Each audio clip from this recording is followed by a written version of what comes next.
ನಮಸ್ತೆ ವೀಕ್ಷಕರೇ, ನಮ್ಮ ಕರ್ನಾಟಕ ಸುದ್ದಿಗೆ ಸ್ವಾಗತ. ನಾನು ಸವಿತಾ ದೊಡ್ಡಯ್ಯ. ತುಮಕೂರು ನಗರದ ಕೋಡಿ ಬಸವೇಶ್ವರ ದೇವಸ್ಥಾನದ ಬಳಿ ಅಮಾನಿಕೆರೆಯಲ್ಲಿ ಅಪರಿಚಿತ ಮಹಿಳೆಯ ಶವ ಪತ್ತೆಯಾಗಿದೆ.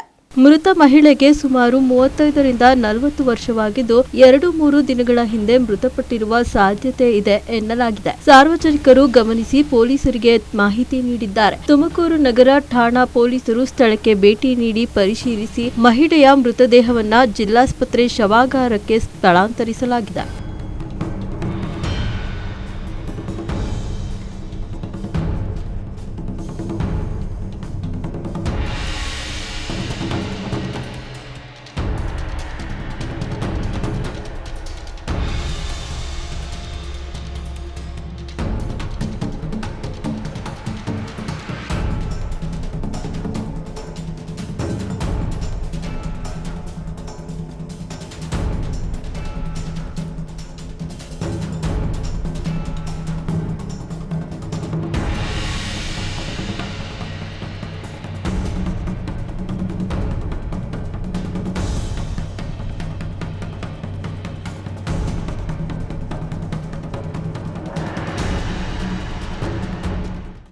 ರಾಜ್ಯದ 9 ವಿಶ್ವವಿದ್ಯಾಲಯಗಳನ್ನು ಮುಚ್ಚುವ ನಿರ್ಧಾರದ ವಿರುದ್ಧ ಬಿಜೆಪಿ ನಿಯೋಗವು ರಾಜ್ಯಪಾಲ ಥಾವರ್ ಚಂದ್ ಗೆಹ್ಲೋಟ್ ಅವರಿಗೆ ಮನವಿ ಸಲ್ಲಿಸಿದೆ.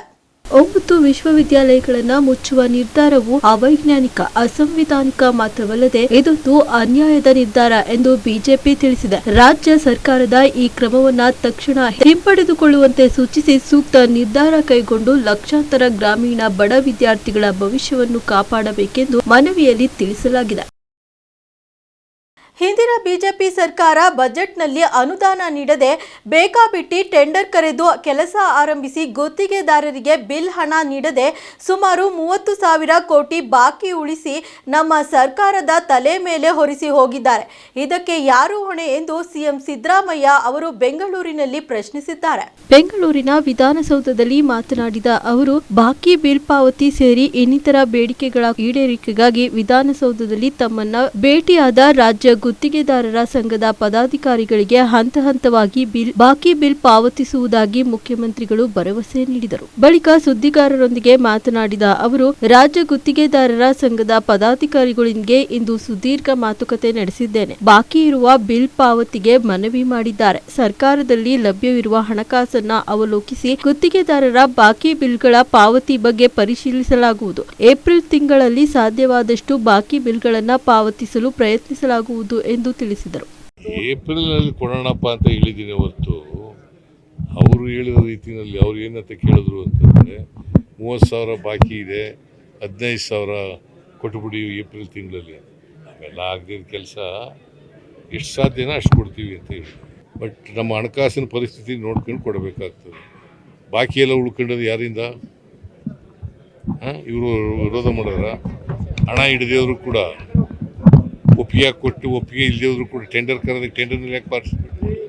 ಬಜೆಟ್ನಲ್ಲಿ ಹಣ ಹಿಡ್ದೇನೆ ಟೆಂಡರ್ ಕರೆದುಬಿಟ್ಟು ಗುತ್ತಿಗೆದಾರರು ಪಾರ್ಟಿಸಿಪೇಟ್ ಮಾಡಿ ಅದು ಅಂತಿಮ ಮಾಡಿದ್ಬಿಟ್ರು, ಕೆಲಸ ಶುರು ಮಾಡಿಬಿಟ್ರು. ಪೆಂಡಿಂಗ್ ಬಿಲ್ಸ್ಗಳು ಜಾಸ್ತಿ ಆಗೋದು. ನಾವು ಹೊಣೆನ ಅದಕ್ಕೆ? ನಮಗೆ ಕೊಡಬಾರ್ದು ಅಂತಲ್ಲ, ಹಣಕಾಸಿನ ಪರಿಸ್ಥಿತಿ ನೋಡ್ಕೊಂಡು ಕೊಡ್ತೀವಿ. ಈ ಲಂಚ ತಗೊಳ್ಳೋನು ಅಪರಾಧಿ ಅಲ್ಲ, ಲಂಚ ಕೊಡೋನು ಅಪರಾಧಿನೇ ಅಲ್ವಾ? ಕಮಿಷನ್ ಯಾರು ಕೊಡಬಾರ್ದು, ನಾವು ತಗೊಳ್ಳಲ್ಲ ಯಾರು. ನಾನು ಇವತ್ತಿನವರಿಗೆ ಪರ್ಸೆಂಟೇಜ್ ಆಗಲಿ ಬಿಲ್ ಹಣ ಬಿಡುಗಡೆ ಮಾಡೋಕ್ಕಾಗಲಿ ಇವತ್ತಿನವರಿಗೆ ದುಡ್ಡು ಕೇಳಿದೆ. ಮಾರ್ಪಡಿಸಿದ ಬೈಕ್ನಲ್ಲಿ ಕರ್ಕಶ ಶಬ್ದದೊಂದಿಗೆ ಸಂಚರಿಸುತ್ತಾ ಸಾರ್ವಜನಿಕರಿಗೆ ಕಿರಿಕಿರಿ ಉಂಟು ಮಾಡುತ್ತಿದ್ದ ಯುವಕನಿಗೆ ಹಾವೇರಿ ಪೊಲೀಸರು 16,000 ದಂಡ ವಿಧಿಸಿ ಬಿಸಿ ಮುಟ್ಟಿಸಿದ್ದಾರೆ. ಕರ್ಕಶ ಶಬ್ದ ಹೊರಸೂಸುವ ಸೈಲೆನ್ಸರ್ ಅಳವಡಿಸಿಕೊಂಡಿದ್ದ ಬಾಳಂಬೀಡ ಗ್ರಾಮದ ಯುವಕ ಮನೋಜ್ ಹಿರೇಮಠ್ ಎಂಬುವವರಿಗೆ 13,000 ದಂಡ ಹಾಕಲಾಗಿದೆ. ಹಾನಗಲ್ ಪಟ್ಟಣದಿಂದ ಬಾಳಂಬೀಡ್ ಗ್ರಾಮಕ್ಕೆ ಕರ್ಕಶ ಶಬ್ದ ಮಾಡುತ್ತ ಬೈಕಿನಲ್ಲಿ ಯುವಕ ತೆರಳುತ್ತಿದ್ದ. ಈ ವೇಳೆ ಅದೇ ಮಾರ್ಗದಲ್ಲಿ ಹೋಗುತ್ತಿದ್ದ ಸಿಪಿಐ ಆಂಜನೇಯ ಅವರು ಬೈಕ್ ನಿಲ್ಲಿಸಿ ದಂಡ ಹಾಕಿದ್ದಾರೆ. ಬೈಕ್ನಲ್ಲಿ ಕರ್ಕಶ ಶಬ್ದ ಮಾಡಬಾರದು, ಇದರಿಂದ ಬೇರೆ ಪ್ರಯಾಣಿಕರಿಗೆ ತೊಂದರೆ ಮತ್ತು ಕಿರಿಕಿರಿ ಉಂಟಾಗುತ್ತದೆ ಎಂದು ಸಿಪಿಐ ತಿಳಿಸಿದ್ದಾರೆ. ರಾಜ್ಯದ 3 ಜಿಲ್ಲೆಗಳಲ್ಲಿ ಕೋಳಿ ಶೀತ ಜ್ವರ ಕಂಡುಬಂದಿದೆ.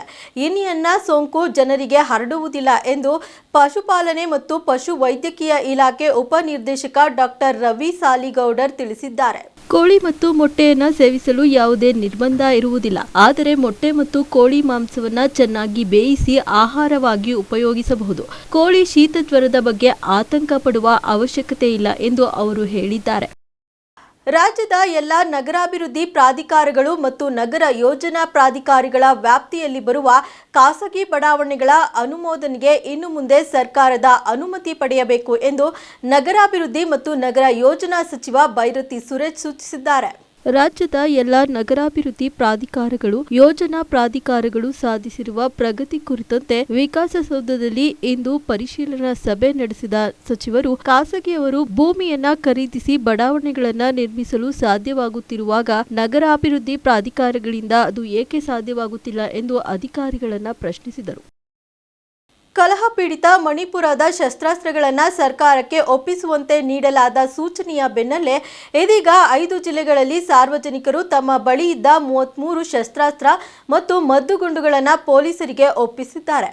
ಚುರಾಚಂದ್ಪುರ, ತೌಬಾಲ್, ಇಂಫಾಲ್ ಪೂರ್ವ, ಇಂಫಾಲ್ ಪಶ್ಚಿಮ ಮತ್ತು ಬಿಷ್ಣುಪುರ ಜಿಲ್ಲೆಗಳಲ್ಲಿ ಶಸ್ತ್ರಾಸ್ತ್ರಗಳನ್ನು ಒಪ್ಪಿಸಲಾಗಿದೆ ಎಂದು ಪೊಲೀಸರು ತಿಳಿಸಿದ್ದಾರೆ. ಮಣಿಪುರ ಹಿಂಸಾಚಾರ ಭುಗಿಲೆದ್ದ ಬಳಿಕ ಪೊಲೀಸ್ ಠಾಣೆಗಳಿಂದ ಲೂಟಿ ಮಾಡಿದ್ದ ಅಕ್ರಮ ಶಸ್ತ್ರಾಸ್ತ್ರಗಳ ಶರಣಾಗತಿ ಗಡುವನ್ನ ಇತ್ತೀಚೆಗೆ ಮಾರ್ಚ್ 6ರವರೆಗೆ ರಾಜ್ಯಪಾಲ ಅಜಯ್ ಕುಮಾರ್ ಭಲ್ಲಾ ವಿವರಿಸಿದರು. ಇದಕ್ಕೂ ಮುನ್ನ ಫೆಬ್ರವರಿ 20ರಂದು ಅಜಯ್ ಕುಮಾರ್ ಅವರು ಲೂಟಿ ಮಾಡಿದ ಮತ್ತು ಅಕ್ರಮವಾಗಿ ಹೊಂದಿರುವ ಶಸ್ತ್ರಾಸ್ತ್ರಗಳನ್ನು 7 ದಿನಗಳೊಳಗೆ ಸ್ವಯಂ ಪ್ರೇರಿತರಾಗಿ ಮರಳಿಸುವಂತೆ ತಿಳಿಸಿದ್ದು, ಯಾವುದೇ ಕ್ರಮಕ್ಕೆ ಮುಂದಾಗುವುದಿಲ್ಲ ಎಂದು ಭರವಸೆ ನೀಡಿದರು. ಇಷ್ಟಿತ್ತು ಈ ಹೊತ್ತಿನ ಸುದ್ದಿ ಮತ್ತು ಮನೋರಂಜನೆಗಾಗಿ ನೋಡ್ತಾ ಇರಿ ನಮ್ಮ ಕರ್ನಾಟಕ ಟಿವಿ. ಇದು ಕನ್ನಡಿಗರ ಭರವಸೆ.